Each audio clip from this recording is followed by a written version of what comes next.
Hi guys, welcome back to Marantz Rants. Plenty of good information, a little bit of motivation, a whole lot of truth, no financial advice. This is a one-take session, no edits, no cuts, about Nvidia, or should I say Enron.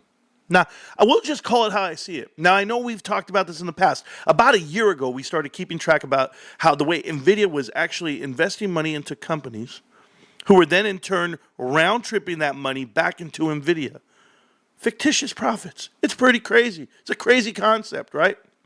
Round tripping. We know. A lot of people are pointing it out. The fact that CoreWeave has investments right back into Nvidia. Same thing with ARM Holdings. But you know what's crazy? This is the craziest part. Nvidia does a practice, an accounting called mark-to-market. And that's just like Enron. But let's give you more parallels than some. Because I actually started paying attention to some stuff.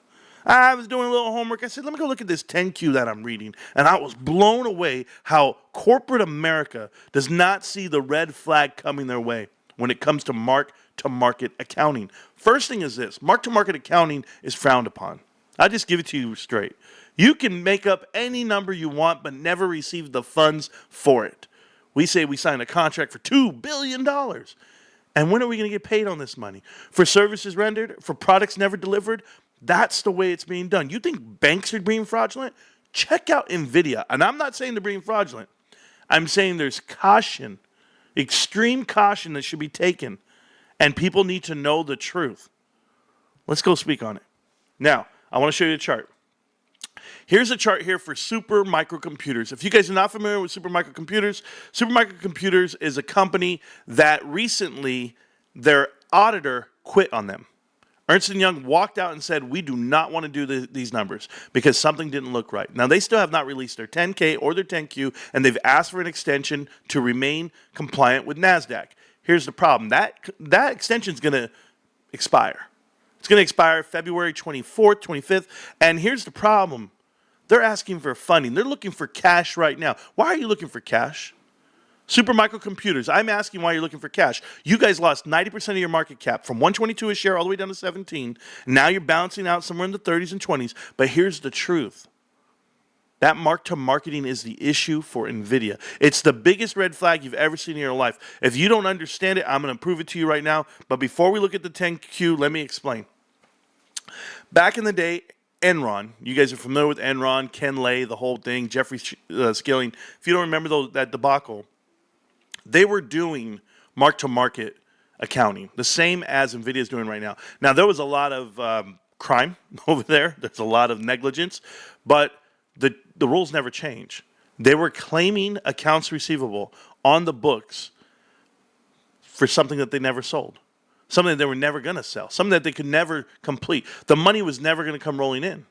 They did a deal with Blockbuster for $100 million for a web service, right? For actual broadband service. They're going to do a streaming app. It wasn't called an app back then, but they had an idea. They signed a 20-year contract with Blockbuster for $100 million. They claimed those profits on the books that quarter. Everybody got paid their fees, their management fees, their bonuses, you name it. And what happened? Blockbuster never paid them $1. Did they ever deduct that from the balance sheet? No. Did they ever show losses? No. The reason I bring this up is because super microcomputers, that company right there that just lost 90% of their market cap for fraudulent accounting practices, again, by the way, they're the third to fourth largest customer of Nvidia chips. So let's talk this out. Let's talk this out, Nvidia. When I go look at your 10K, and your 10Q in this case, you went from one quarter to the next. From one quarter to the next, they went from $9 billion, $10 billion, to 14.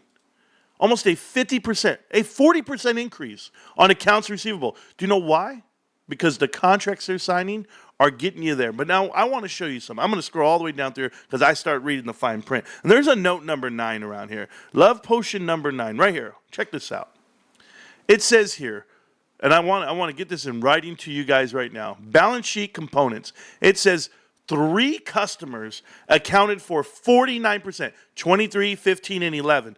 49% of accounts receivable balance as of July 28th. So that huge increase, 49%, half, came from 3 people.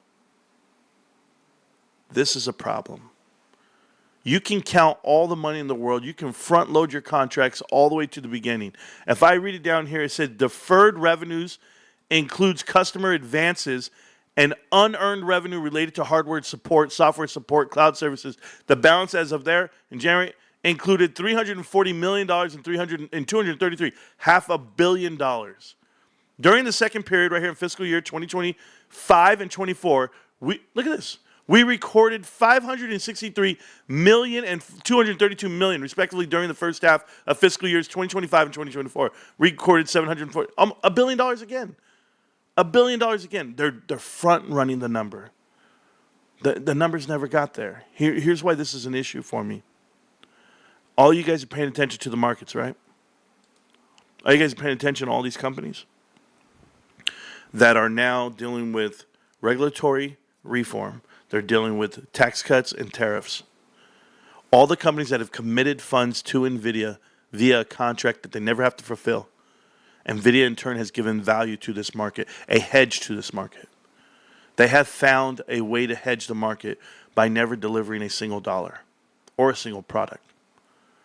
Now what happens when the Mag 7, remember, they're all invested into each other. The Mag 6, that is not Nvidia, the other 6 companies have invested into Nvidia the whole time. Billions and billions and billions of dollars. You can't front run this number anymore. This quote unquote Ponzi practice, I don't want to call it a scheme. I'm not doing that. I'm not claiming you guys are criminal just yet. What I'm saying is your numbers just might get too tight. It might all come crumbling down. And when this AI infrastructure comes crumbling down because there are no profits to be made, I'm going to be here and I'm going to tell you where all this money's going. It's falling to pieces.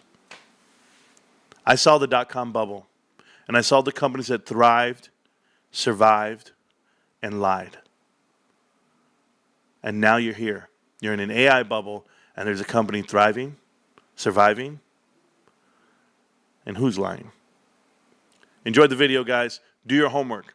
Be careful when you invest with companies that mark to market.